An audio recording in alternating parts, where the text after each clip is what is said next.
Welcome to the Better Together podcast, where we look for ways we can work together to advance the cause of Christ among Free Will Baptists around the world.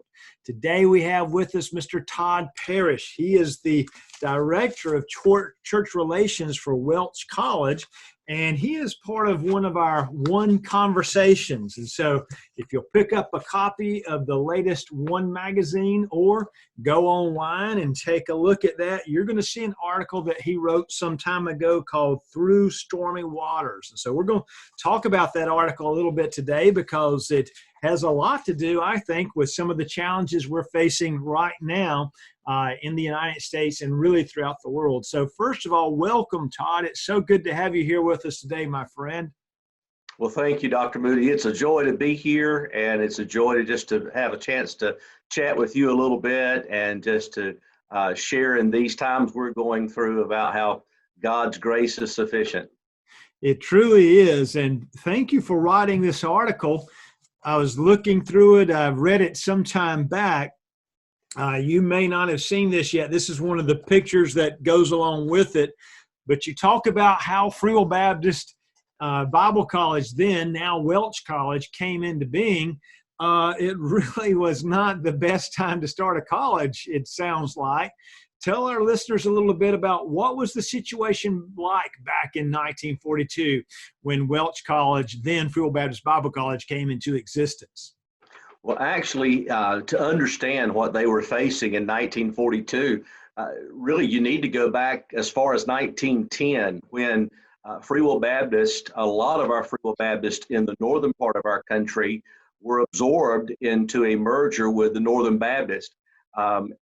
Not only did we lose a lot of Free Will Baptists and a lot of Free Will Baptist churches, we in essence lost all of our Free Will Baptist educational institutions.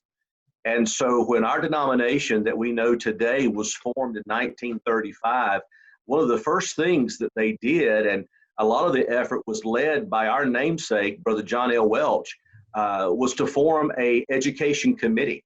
And in 1938, just a few years into the denominational life, the denomination was able to buy the first building there at 3609 Richland, the building that we all know as Davidson Hall, named in honor now memory of Reverend J.R. Davidson.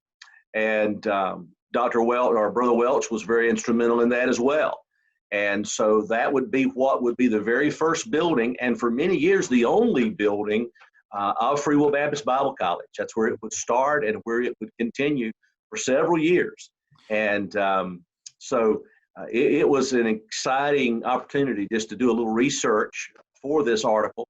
I'm indebted to a lot of men, but especially to some of the writings of Dr. Robert Piccarilli. Dr. Pick had written extensively at the 25th anniversary of the college, and a lot of my information I was able to glean from his writings, as well as some others that either had family living at the time or they were living at the time. So wow. It was an exciting time of research. So you've been able to read a lot of these things. Dr. Piccarilli still on the Historical Commission, still have access to him. And I know you also mentioned in your article the book Light and Truth by Philip Yes. Morgan and Dr. Matt Pinson. But let's go back for a bit. So we lost a lot of churches, and really, as we think about that, some folks may say, well, they're still churches, but really a lot of doctrine, and you think about what's happened to that part of the country today.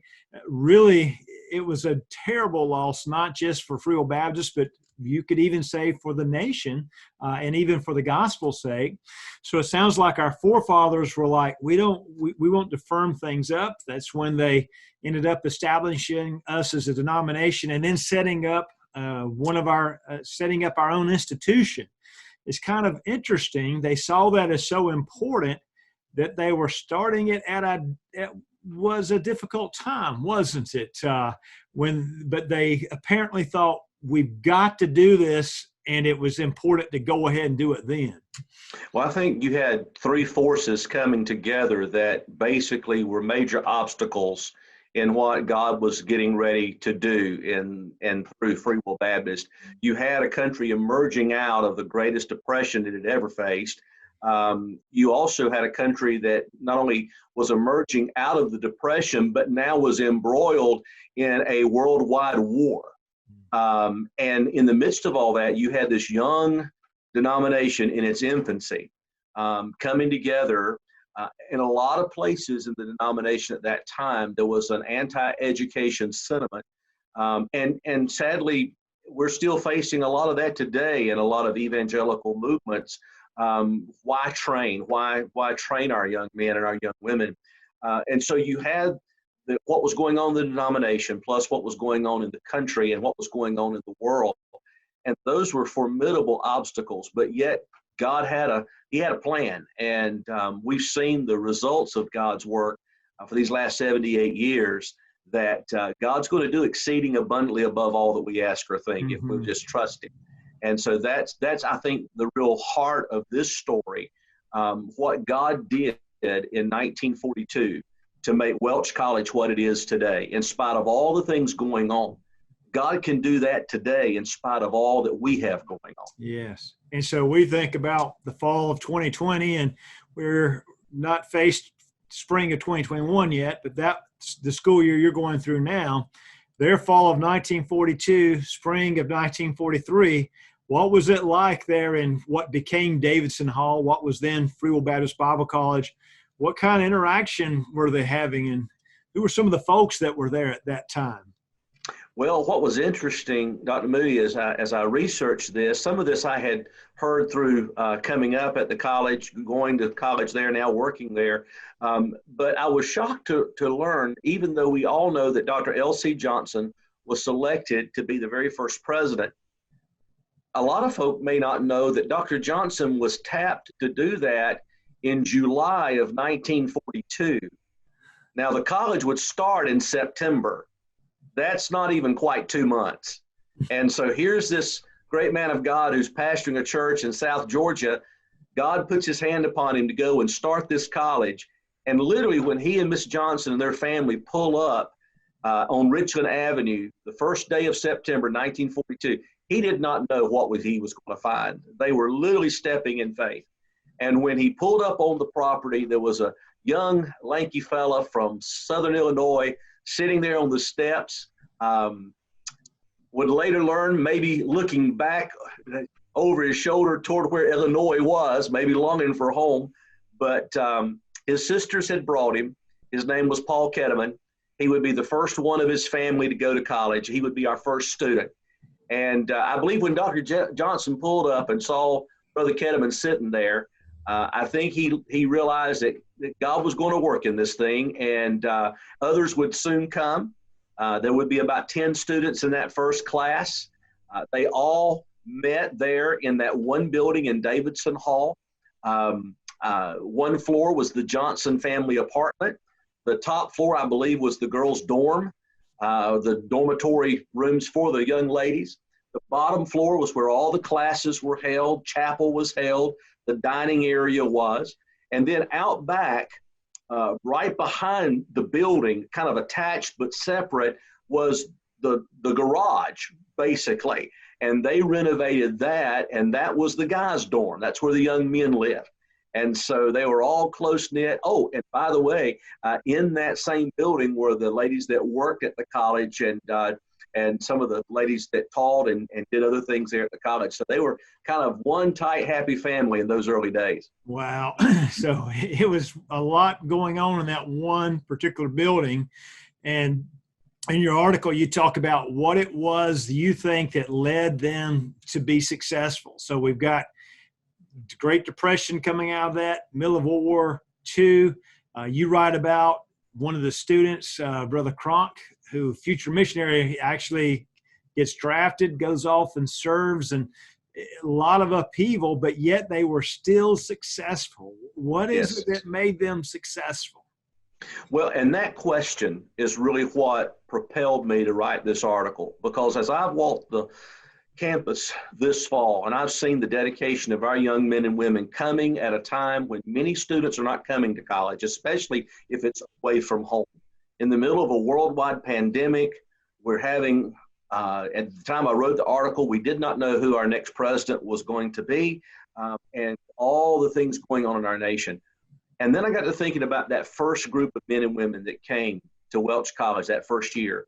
And I thought, if we could discover what it was, what the moxie, that what made them stick, and see if there's some lessons we can learn to apply to some similar situations today.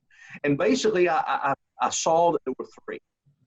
I believe these young men and women, when they came, and again, talking with Paul Ketteman's son, Dr. Greg Ketteman, talking with veteran pastors like Reverend George C. Lee, talking with Dr. Robert Piccarilli, I discovered, and even reading the minutes from the first few years of the class minutes that they recorded themselves, I realized that these young men and women, number one, were confident in their calling. They knew they had been called to serve a purpose greater than themselves and to serve the Lord Jesus. Bar none, men and women, they were confident God had called them to sell out, sacrifice, and serve Christ. They were also committed to the Great Commission. They realized that our duty in life is to share the gospel, whether it's around the corner or around the world. And that what was going on in the world did not deter them from that. And then they had a tremendous amount of compassion for each other. They cared for their companions. They loved each other. They bonded together. And I just was thinking, if we could take those same lessons and translate that into our colleges today, to our churches today, among our pastors today, that if we would just reaffirm our confidence in what God has called us to do, and we would just truly care for one another and show love for each other as we labor together, and we'll just recommit ourselves to getting the gospel out. It worked in 1942 to start a college. I think it'll work again today. That's great, because really we're in tough times, but you detail it in the article. 1942, pretty tough times. Yes. Think about the number of lives that were lost in World War II. Think about the money situation and so forth. Wow. But they stayed firm in their beliefs. They kept doing their work, and they cared about each other. That is pretty good, my friend. That is pretty good. Well, I so appreciate you writing this article. How is Welch College doing these days? Well, I believe that through everything that has been going on in the world and everything we've been encountering here in Middle Tennessee and even on the campus, I am so proud of our young men and women. I think the people of our denomination can feel as confident in where God is sending us and taking us than we ever have before. We have some of the best and brightest young men and women. They have come this semester and have overcome tremendous obstacles and tremendous odds. Many of their friends stayed home and went to college. Many of their friends chose not to go to college this semester, but they've come. We had a lot of protocols in place to try to keep them safe and try to mitigate any spread of the coronavirus. Many probably would think that our steps might have been a little bit too drastic, but the good news is our campus community, for the most part, we have done well with very, very few individuals contracting the virus. It has not stopped what we have set out to do this semester.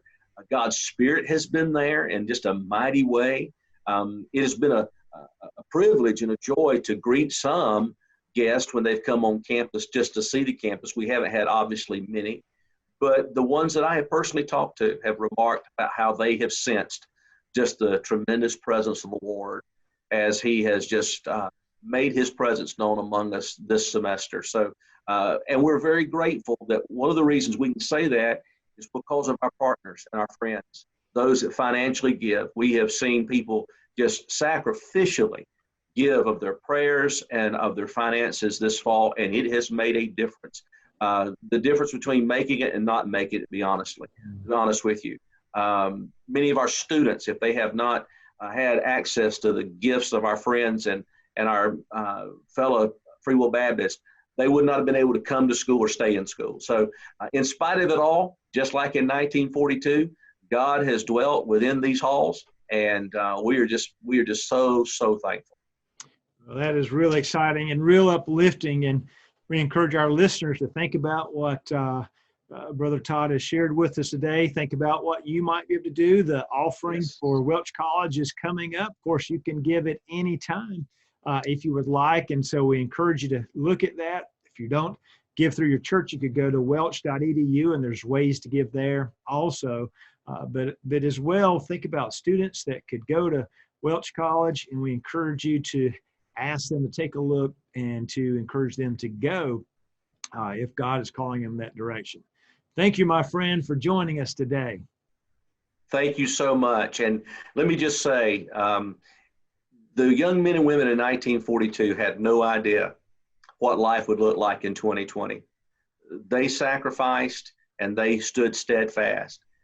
And I believe our denomination is what it is today because of that dedication. And I just want to submit that the young men and women we have today, they're going to be our pastors and our missionaries. They're going to be our full-time Christian workers and those that will serve in the local church in the coming days. And so what our denomination will look like 78 years from now, if the Lord tarries, will be due to in a large part of our steadfastness and sacrifice right now. And we can see how God's used that. So thank you for this opportunity to share the story. Oh, you bet. And we encourage our listeners to please be praying. We need to see more men and women that are willing to serve. And so even older folks, think about how you might serve at this particular point in history.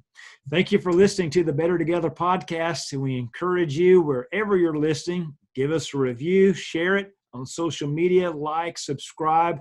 Every little bit helps because truly we are better when we work together for the gospel. Thank you for joining us today.